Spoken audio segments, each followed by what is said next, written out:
Hello, big welcome to all of you. Thank you very much for attending today and welcome to our University of Liverpool Online Experience webinar. It's an interactive webinar and my name is Joe O'Brien. I'm in Module 8 out of the 8 modules that we have, Entrepreneurship in Emerging Markets, and I'll be your moderator today. We're speaking to the lovely Kati McKeon, who's actually been there, bought the t-shirt, and graduated, walked the stage. She's an MBA graduate. I hope one day to be there as well. Welcome today, Kati. How are you? I'm very well, thank you. Now, can you just tell us a bit about yourself? What do you do and where are you based? Sure. Well, I'm currently based in Perth, Australia, but originally from the UK. I moved out here about 6 years ago. I have a background in business and small business, working for the family business, and then education as well, and just sort of been in a variety of different industries and companies, mainly based in business and education, really. Lovely, and we're going to ask you a selection of questions about that. It's not super often that we get our small business owners in, so I'm really intrigued to ask you some questions about that, a bit about a survival guide of how you can survive with your MBA and start a business, start a venture yourself. We have an agenda coming up as well where we're going to discuss that in a structured fashion. First, we're going to look at the university's heritage a bit, and we're going to ask Kati why she chose University of Liverpool. Look at our accredited programs, the way our programs are structured for those that need to know a bit more about that, and what we do to support and prepare our students along the way. Through that, we will ask Kati questions about her experience on the course so that we can hear the unedited voice of our students. So, first question I've got for you today, Kati, is what did you really know about Liverpool before, and why did you choose to study at the University of Liverpool? Well, there were probably four main reasons that I chose the University of Liverpool. I come to the stage where I was wanting to do an MBA, and I was doing a lot of research about different universities. Obviously, I was based here in Australia at the time, so I was looking at Australian options. And I kept going back to the UK because the UK does have such a great reputation for education and higher education. Yes. And one of the things that swayed me was the AACSB International Accreditation. Now that for me is incredibly important because if I'm going to invest a lot of time and money, I want to make sure that my efforts are recognised, and especially worldwide with an MBA. The purpose really is to be able to go around and travel and do whatever you need to with that business degree. And quite a few universities, especially ones over here in Australia, don't offer that. So that was one main reason for choosing the University of Liverpool.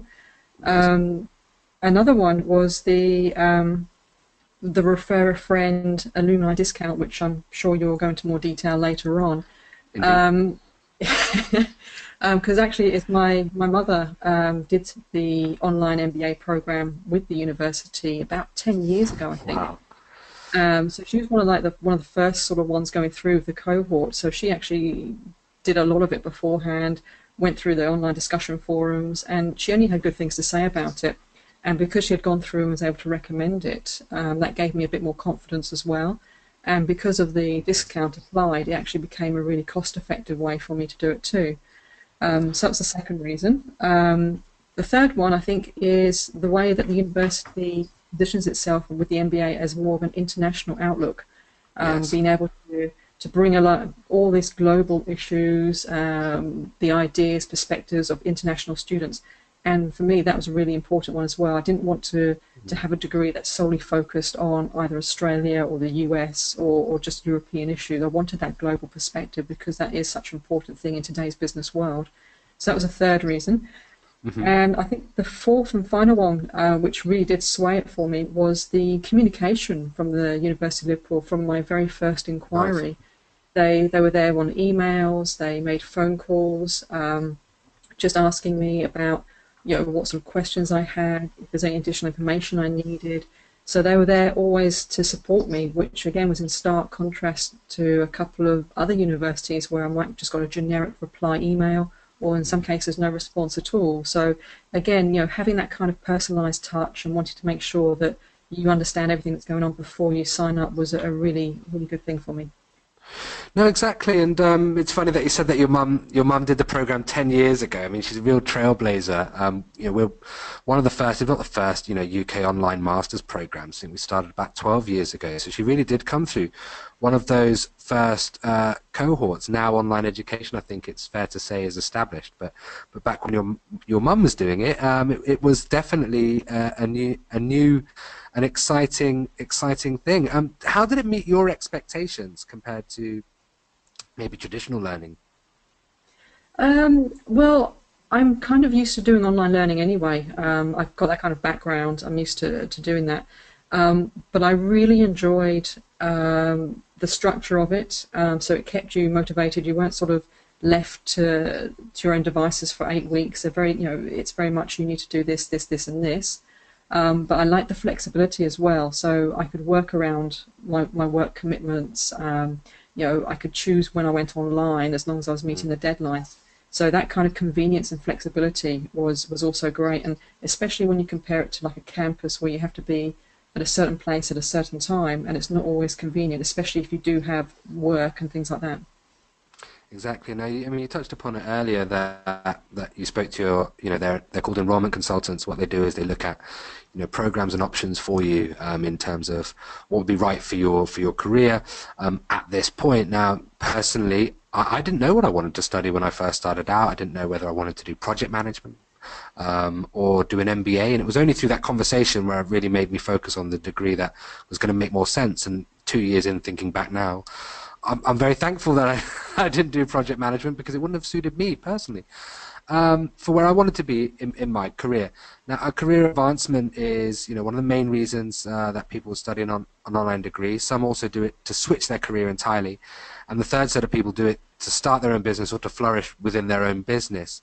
What was the motivation for you, and how do you position this degree in terms of your career, Katie? Well, I think you can probably take a bit of everything from each section, to be honest. But I think predominantly it'll be the third option in looking at my business, which I've got, but also just for my own professional development. I wanted to formalise my past experiences and my knowledge, and to be able to say, yes, I do have that kind of background, I do have that expertise, and now I have a formal degree to actually show for that too. Exactly. Now, I was very, very happy to meet you in the flesh, to meet you in person at the December graduation. You were there at Liverpool. And when you graduate at Liverpool, you graduate with the campus students. You join an alumni network that's 200,000 strong. How important is networking to you, and especially, as a small business owner? Well, I think with the graduation aspects and networking with graduates, there is a certain bond there because you've got the similar experiences. You know what the challenges have been, the hard work, some of the sacrifices you've made to get through to the studies. So you've got that kind of shared bond there, and knowing that someone's there and graduated, then you've got that kind of respect and admiration that they've gone through, they've determination and perseverance, they've achieved their end result. So you're kind of making connections with people on a similar mindset to that what you have, which again is great for business. And during the graduation, it was nice to finally meet students that you talked with online or had discussions in the forums with, but to actually meet them face to face as well, and be able to reminisce through certain modules. That was good. And I also did manage to make a couple of new friends, again, MBA graduates. So we're currently looking at doing a couple of projects together as well. Nice. So yeah, it's very good. Well, that's it. I mean, when people look at degrees, actually, in MBA, the studies have shown that they're not looking for the learning outcomes because they're broadly a good MBA degree at a good institution will have similar learning outcomes. But what they're looking for is the opportunities that the course can give you. Part of that is networking. Part of that is connections to business, tangible or relevant projects, things that actually help you in your personal situation. So I suppose the online program is very different, very tangible in that respect. But it's not without its challenges. What kind of challenges, Katie, did you meet along the way? Because it's still a tough course. And how did you overcome them? Well, I think for challenges, obviously it's trying to fit everything in, because you do have to sacrifice. I'm not going to sugarcoat it. There will be times where you can't go out and stay out and party, or you might have to leave a social engagement at an earlier hour than you would like to. Yes. Um, those are the things that you have to be realistic with. But then it's a case of you keep the mantra short-term pain, long-term gain in your mind, and you know that it's only going to be for a little while. And then you also have some breaks in between the modules as well, that where you can sort of relax a little bit. But I think the main challenge will be motivation. It is a long course, 2.5 years by the time you've actually finished. And I think especially by the time you get to module 7, module 8, Mm. you're kind of getting that fatigue going, and and you're kind of just looking forward now to whether you start your dissertation, and you want to try and get Yeah, through that as quickly as exactly. possible as well. Exactly. And so it's just keeping that in mind, keeping the focus and the end result in mind, and just Mm. saying you've achieved so much so far. It's just a little bit further to go. So I think that's probably it. It's the motivation is going to be the biggest challenge, just to keep that going for that period of time. Exactly. I mean, I always wonder why people, climb mountains or do marathons. People don't climb a mountain or run a marathon thinking, "Oh, this is going to be easy." They do it because it's a challenge that they think they can achieve. And the same goes with the master's degree. In bite-sized chunks, little by little, you build up a massive portfolio of work and experience, but across, over a 2-year period. And so there are going to be times when it's challenging, times when it's, the evening and you're thinking, "Oh gosh, I've got to do an assignment tonight." And maybe that's not ideal, but that's the whole nature of having to study online in itself as well. Now, some people are going to be thinking about financial assistance as well on the program. It's important with tuition fees and obligations across the program. Now, your enrollment consultant is going to be able to check eligibility for certain financial assistance. We do have sponsorship available in certain areas and certain countries that run programs for certain industries as well, and that's also worth checking out depending on what program you're doing, depending on what situation you're in. So do speak to an enrollment consultant about that, as well as about what program is right for you. Now, with March 23rd being the next start date, Katie, our students are now in the throngs of the application process. Can you even remember your application back Yeah. in the day when you made it, and why you were motivated? Do you remember what you put as your motivation?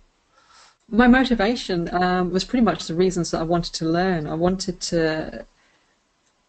to have that formal recognition of my work, but I also wanted to learn more about business aspects, because it had been around about 20 years since my last degree. So I know lots changed in the business world. Yes, And yes. there's aspects that I really wanted to learn more about. And looking through the modules, and you look through the content in terms of what's going to be covered there, you think, that'd be really interesting to know a bit more about that. So so that's pretty much what I wanted to put in there, and just to prove that you have to list your academic qualifications, you have to list your work experience, and they take all of that into consideration.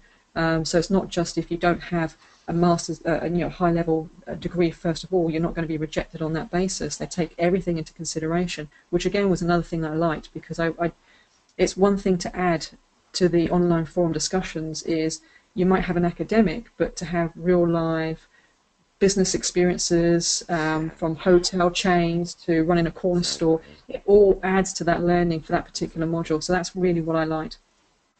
Yeah, I mean, it's learning at the point of relevance. So you're in a module about entrepreneurship, and your project is to design a venture. You're sitting in a classroom of people in their 30s, 40s, 50s in business who actually have those connections, who could actually start that venture, rather than, people maybe in their early 20s or mid 20s who maybe not haven't got into business.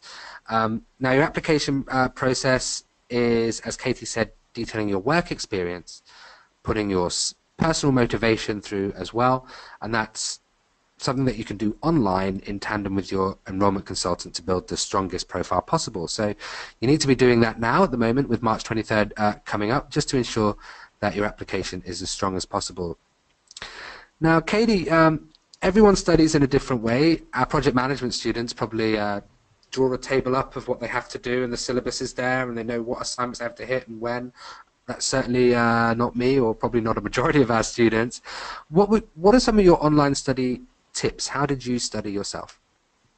Well, my study tips kind of they evolved as the course went on, which was interesting. So first off, I printed out the entire syllabus for that particular course, so you knew week by week what you had to do, and then towards the end of the course, you are familiar with it, so you don't need to print that out anymore. You know what's going to go on.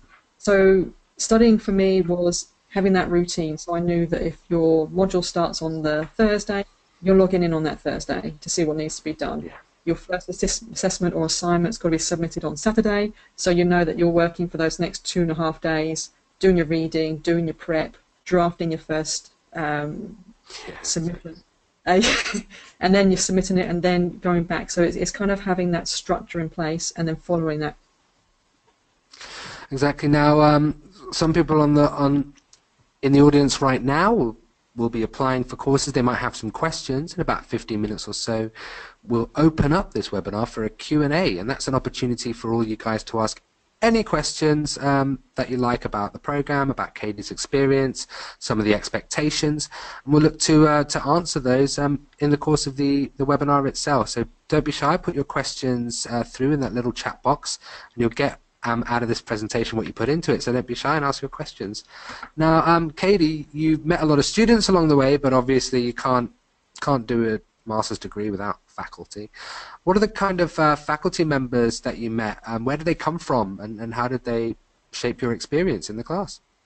Well, we had very diverse faculty, which again was great. So we had a couple of American professors, we had some UK-based ones, and I believe we had one, I think we had one who was in Africa. I'm not quite sure, that one I have to remember. It's been a while. But again, they all had different approaches as well, which is, again, a very good thing as a learner, because you have to be in scenarios where you're dealing with different people, different expectations. You might have different clients that you need to work with. So being able to adapt to what they require, as well as within the academic brief, is really something as well. So some were more supportive, others were more, here's the list, go for it. So yeah, it was interesting, but they all had such vast different experiences and able to add more to the discussion as well, which again was great. Well, yes, as we see here, our teaching faculty are across 45 countries. It's over 60% of them hold doctoral degrees, professional doctorates or PhDs. So quite a group of people as well. And we'll talk about the dissertation process in a second, and your dissertation advisor, which would have been one of the more influential faculty members that you encountered across the course. Now, this is our beloved program, the MBA program itself. It starts with 5 core modules. You don't have a choice, you have to do these. They cover all aspects of business, being a leader, leadership, strategy, finance, marketing, and innovation.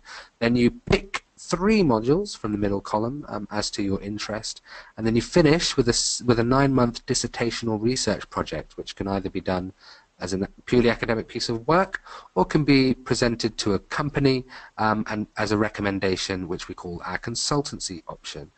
Now, which of these modules stood out for you, Katie, were particularly beneficial to you or you enjoyed?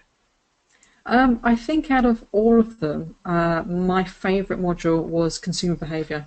It really did strike a chord with me.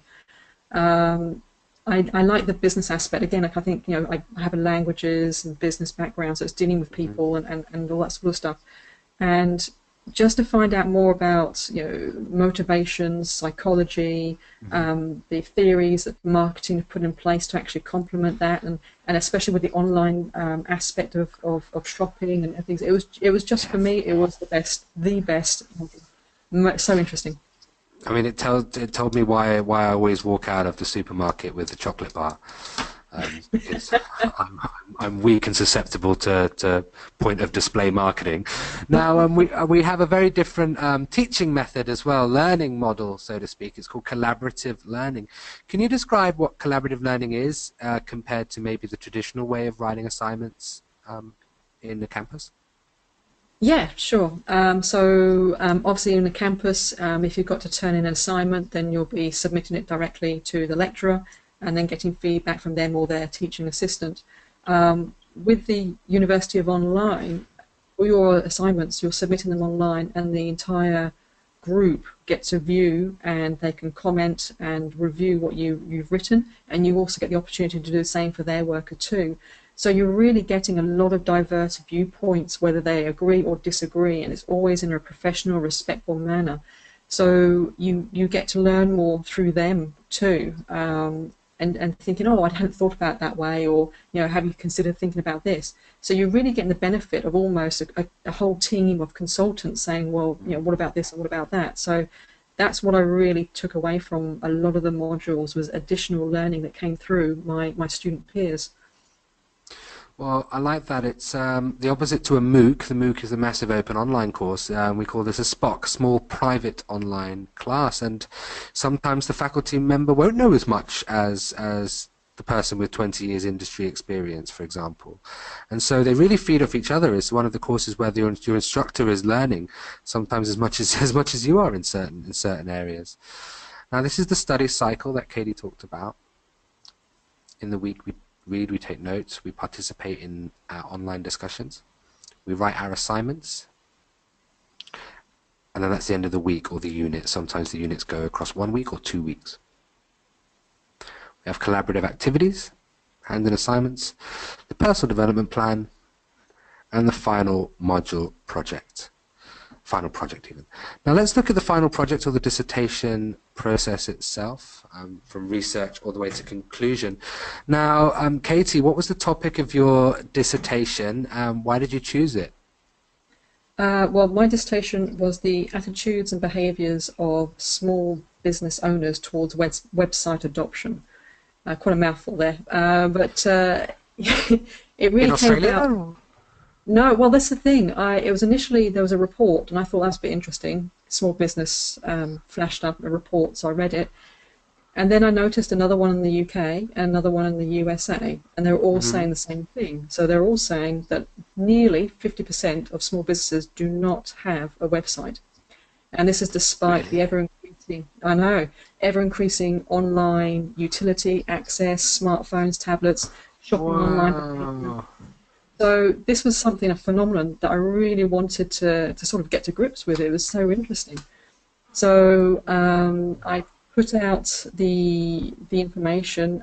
I did my good old LinkedIn connections and said, for small business owners, left, right and centre, if you could participate in this questionnaire, just to find out what the reasons were behind it, if they had a website, and if they didn't, why not? And if they did they know how to optimize it fully to be able to benefit their business? So it was a really interesting project from start to finish. Wow, and that's so directly applicable to you running a small medium enterprise yourself that helps other small medium enterprises with their websites. It couldn't be more nail on the head, I suppose, for you and what you want to achieve. Yeah. I mean, they kind of helped formulate, because I was doing a couple of websites for friends and family just as I was starting the MBA. And then, as I said, by the time I got to my dissertation process, I had additional information then about a specific target audience and their particular pain points, and ways to be able to address it, to be able to say, okay, you're not needing to spend thousands of dollars on a website. You don't need to worry about having additional coding. You choose a system and a person that works for you. So you've got all these areas within the research, and to actually say, look, this is why this phenomenon's happening. And yeah, as I said, it was incredibly interesting.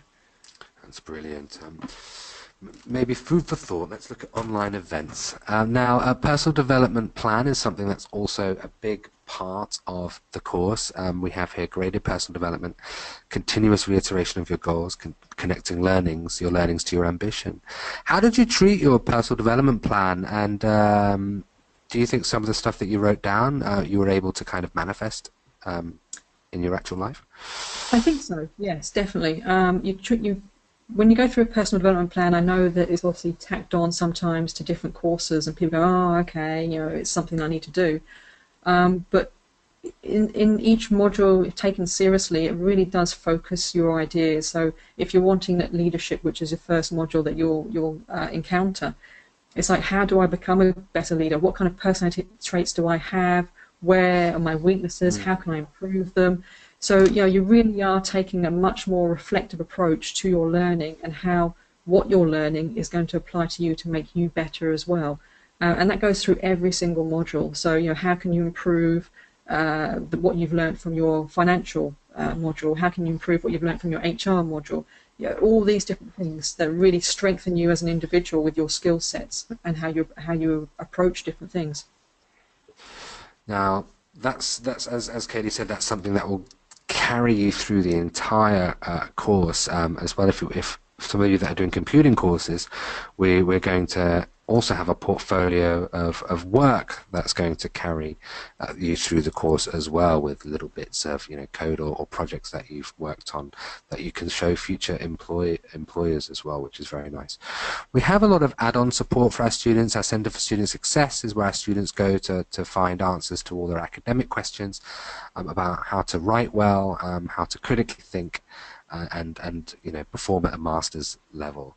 We also have a support network of people that are here. You know, Katie spoke earlier about the enrollment consultant that helped shape you know, her admissions process and her decision to study at University of Liverpool Online.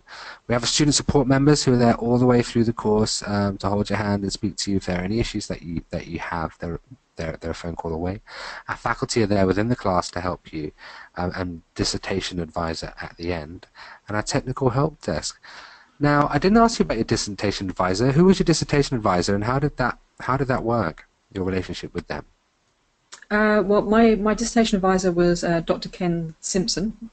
He's based over in New Zealand. He's the man. He is the man. If any of you get a chance, please use him. When you have to go through your dissertation, you're given a list of potential advisors, and they list their backgrounds, their education, whether they've published journals, what kind of assistance they can give. And I went with Ken merely because he had a good, strong business background. He did specialise with entrepreneurship, small business aspects as well, and also because he was based in New Zealand, that the time difference wouldn't be too bad. And it turned out that his support was fantastic. He was so responsive. You know, if I submitted something to him within 2 to 3 days, he'd got something back. If it was any later, he'd be emailing to just say, look, this is a small issue. I've got something else I need to do, but I'll be right back to you as soon as I can. He gave me some great insights, some feedback on the way that I might have worded something, or whether I needed to explore an aspect a little bit more in detail. So, you know, he really helped shape my dissertation to the strongest piece of work that I could possibly be able to submit. So I was very pleased at the end of it. I knew I delivered something that was, you know, really good. Exactly, and we're very proud that you managed to do what this lady did in this picture here. You managed to walk across that stage, shake the Vice Chancellor's hand, and pick up your degree, which is in every way the same as a campus degree, and you can actually rest now because you've actually got that certificate. Where is that certificate sitting at the moment? It's still in a box. It's in my folder of certificates. So I have all my teaching and my degree certificates, everything like that, all in one place. So very nice. Now we have some questions for you, Katie. It's the part of our webinar where our prospective students can ask a bunch of questions as to your experience. So let's just go through them. We haven't looked through them before, so let's have a little look now. Nice question there from Michael. Did Katie finish the MBA program in the outline timeline, or did it take longer than expected? Did you take any breaks, for example? No, I went through, I did everything, no breaks. I know quite a few of my peers did take, or deferred a couple of modules due to work or personal commitments, but no, I wanted to power through, and again, that was part of my motivation. I didn't want to defer or to lapse because I didn't want it to continue onwards. I wanted to finish with a certain deadline, and that was my goal. Exactly. You know, some people can take a mini break if circumstances mean that they can't study. You know, had a baby and took one module out for that and back to study. So these things are doable. Now, another question: how was your experience with the lecturers? I'm in Jamaica. Oh, hi, Stacey. So, what was your general experience with the facilitators or the lecturers? I mean, I know with certain instructors or academics, the experience can be quite different from person to person. Yeah, it can be, and I think overall it was really good. The module that I sort of dreaded the most was the finance and accounting. And I'm sure there's quite a few out there who kind of look at it and go, "Well, not for me." Yes. But the lecture was really good, and we, even though we probably had more workload in that particular module than any other module, we went through and completed it because of the way he structured it and the way he had put the support in place. And that really did help a lot because it was kind of done pretty early on in the course, and it gives you a sense of confidence to say, yeah, that was the toughest one. I've completed it. Now let's get on to the next one. Exactly, and once you can reconcile a cash flow statement, there's nothing that can stop you in this world. So another reason, what was Katie's reason behind choosing a dissertation over the consultancy project? What was her experience in finding others, choosing one over the other, and why? Oh, good question. I was initially going to go with the consultation project. I was going to use my mum's business as a case study for marketing. And then I think, as I said, when I discovered those reports, I thought, no, actually, I really want to get into the research. I want to find out more about this particular aspect. And yeah, and that's the thing. You just sort of go where you know you're going to be intrigued and wanted to find out more, because there's nothing worse than getting halfway through a research project and losing all interest. So you want to do something that's going to be, yeah, if you're interested in a company, you really want to get to grips with a certain aspect, definitely go for the consultation. If you're wanting to research a particular trend or phenomenon, then go with the research option. Yeah, and if you're doing your MBA to change jobs or change careers, then probably not the best idea to do a consultancy project for your company that you want to leave. So you need to be careful about what you pick and choose. Now, question from the floor, when did Katie start her own business? Had she already started prior to being admitted to the MBA program? I just started it just before, so I've done a bit of freelancing work. But part of the reason was to have some incoming flexibility with income and also time to work around the MBA. So I was doing full-time work, I was setting up my business, and then I was studying as Yes. well. And yeah, so it was a bit of a juggle, but the business has really sort of taken off now that the MBA has finished. I've got a better idea of where I want to go, what I want to do, and yeah, that's really where I'm taking the MBA now, is using all my knowledge and expertise and just sort of moving that forward with my business now. Lovely. A question from Mohammed. Hi, what are the effects on your life during studying? I'll maybe put the word social in there. What are the effects on your social life or your general day-to-day pre-MBA and during the MBA? Well, it kind of depends on what your lifestyle was like beforehand, as to how much of a change it's going to be. During the modules, yeah, during the modules, most of the work will be done at the weekend, because obviously that's when you do have time to sit there and study. So if you're used to going out on a Friday, Saturday night, then you may not be doing that as much during each module. But like I said, there were gaps between modules, so that could range between 2 weeks between modules to 7 or 8 weeks between modules. And that's when you kind of, give a chance to relax and plan your holidays, or, social events, and meet up with friends again. I mean, you're not sort of living as a hermit. It all depends on the individual and how they study. And you need to maintain that balance as well, because if you do solely just concentrate on work and study and have no sort of downtime, then you will burn out as well. Yes, that's a very, very good point. You've got to manage your time and also take time for yourself. That's still very important. Another question from the floor. How did the MBA program help Katie with her own business? Were there things she learned that she had initially not thought about? Well, lots of things really. Yes, I said, the dissertation, I'd got a lot of information from that. But also, I think, like I said, with the personal development plan, it was the communication aspect. You are putting forward complex theories or concepts and you're wording it online. You're giving feedback online, so you have to be very careful about how you word it to make sure that it comes across in a polite and respectful manner. And that really helped with my writing skills. So communication skills have definitely improved through online. My writing skills as well, and I've been able to sit down and draft. You get used to drafting 5,000 word essays 2 weeks, and all of a Executive sudden you summary after executive summary. exactly. So you get used to be able to it improves your communication skills, and when you're dealing with clients within the business and you have to produce reports, being able to have that structure and those skill sets really do help you.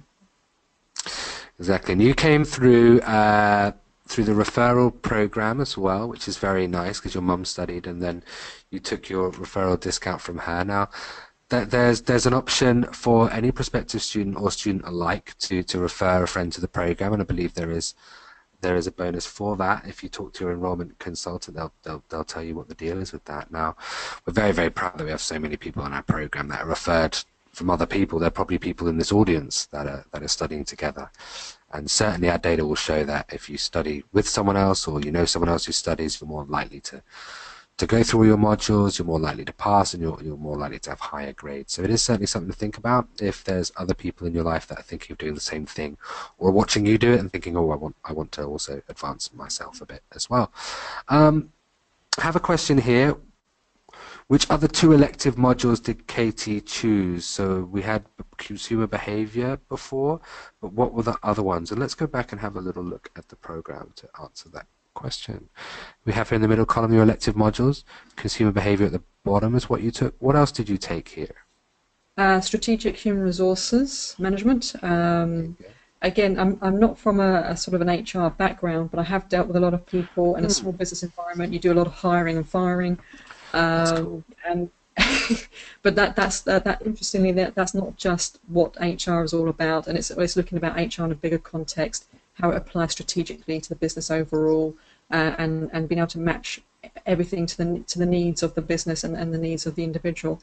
I also took entrepreneurship, which was, again, it was a really interesting module because you put forward your business plan from start to finish, and again you get feedback. So again, it's like having 8 to 10 business consultants giving feedback on your business plan. And we had some real interesting businesses, like someone was wanting to set up a camel milk cafe in Dubai, and then you had to look at, yeah, exactly, and you have to look at the male and female sections, and having to look at the rent and sections and partitioning. So you had all that cultural aspects as well. And then we had someone else who they were wanting to start their selling cigarettes on an individual basis, but getting sponsorship from a tobacco company. Not related to camel in any way. No, not at all. And it was, but again, it's really interesting to look at these where, for example, in the UK, that would be kind of a business idea. It wouldn't have enough to be able to, yeah, exactly. But over in different areas in different kind of parts of the world, those are business opportunities. So you're giving insights on cultural, business applications and everything. So it was really interesting to see all these different business ideas and what people were thinking about doing. Exactly, and with the camel milk business, it was very difficult for that venture to get over the hump of the first year. Now, with entrepreneurship in emerging markets, that's something that we also do. We look directly at those difficult or challenging markets and focus as well on how we can create ventures there. So there are loads of options as well. Now let's have a look at some of the other questions here. What is the research methods class listed in the third column? Are they linked? Now, can you just tell us a bit about your research methods class, Katie? Yeah, that's your preparation for your dissertation. So your research methods, you're looking at what kind of research methodology you're going to be using, how you're going to be using that.